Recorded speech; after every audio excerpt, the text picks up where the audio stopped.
What's up, fight fans? This is Kurt DeVille with Counterpunch Boxing News, and I have some new news concerning Barry Hearn.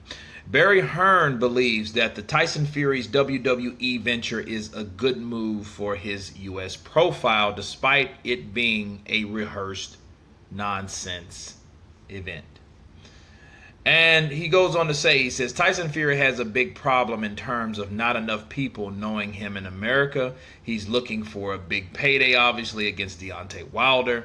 He needs a higher profile to make that attractive, and he's doing what he does best. It's a bit of a circus. Of course it is. It's a rehearsed nonsense, but this is the world we're in. Today's world, commercially, I hate to say this because I love the sport of boxing. It's probably more important to be famous than good. That's the social media world that we live in. What Tyson Fury's doing in a funny old way is making himself famous.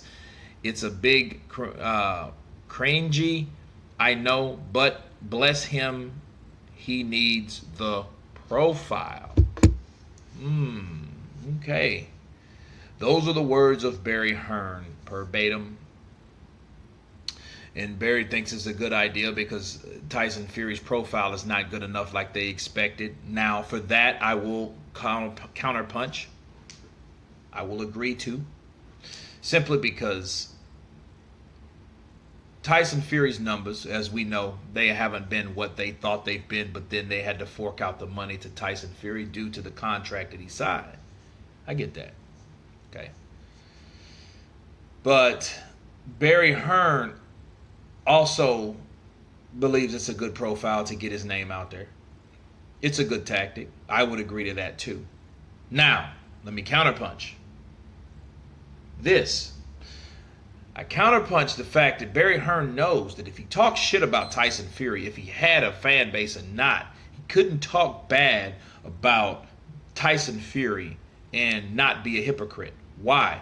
Because we have a certain bout that's going on the zone, which is Logan Paul versus KSI for the second time. And he knows if he says anything about our contrary to Tyson Fury's bout with this WWE in Saudi Arabia, for one, you're talking shit about Saudi Arabia because you guys are fighting there with Joshua and Ruiz. For two, you're putting down an event that you are also supporting by way of your son. Okay? So he knows that he can't say anything that contradicts something that his son is doing and his son is putting on with KSI and Logan Paul, because like he said, it's all about being famous than being good. Okay, so that's my counterpunch on that. I think Barry Hearn knows what direction this is going. People love wrestling all over the world, including Saudi Arabia. These guys get paid for a reason. They're paying Tyson Fury for a reason. They know that this will sell when you smash up sports people. When you got a pure life Gypsy King fighter slash lineal champ slash all this type of stuff, and then you put him up with a wrestler or UFC guy or whatnot. Why do you think Mayweather and McGregor did so well? Because it was a smash up. You took in two different sports and you're smashing them and mashing them together. Okay, and you're combining the sports and you're combining the audience. Okay, so we know that if you do that with WWE, it was a good move. And Barry will go. He's co-signing because he knows he expects the same type of arousal and attention from KSI versus Logan Paul. That's my counterpunch on it. You guys tell me what you think about Barry Hearn's statements. Of course, please subscribe, and you guys been counterpunched. Peace.